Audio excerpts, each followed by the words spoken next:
Responsabilité de l'homme. Il n'est pas comme ça parce qu'il a un cœur, un poumon ou un cerveau lâche.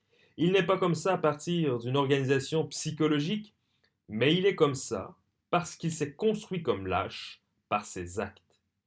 Il n'y a pas de tempérament lâche. Il y a des tempéraments qui sont nerveux. Il y a du sang pauvre, comme disent les bonnes gens, ou des tempéraments riches. Mais l'homme qui a un sang pauvre n'est pas lâche pour autant. Car ce qui fait la lâcheté, c'est l'acte de renoncer ou de céder. Un tempérament, ce n'est pas un acte. Le lâche est défini à partir de l'acte qu'il a fait. Ce que les gens sentent obscurément et qui leur fait horreur, c'est que le lâche que nous présentons est coupable d'être lâche. Ce que les gens veulent, c'est qu'on naisse lâche ou héros.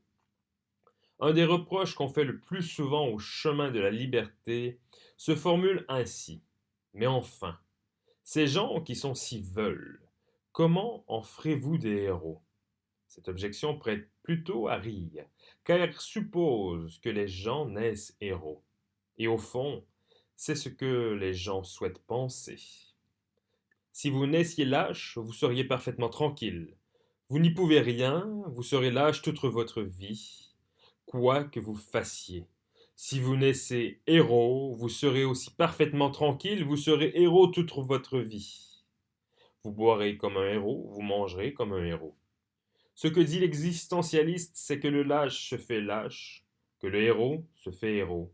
Il y a toujours une possibilité pour le lâche de ne plus être lâche, et pour le héros de cesser d'être un héros.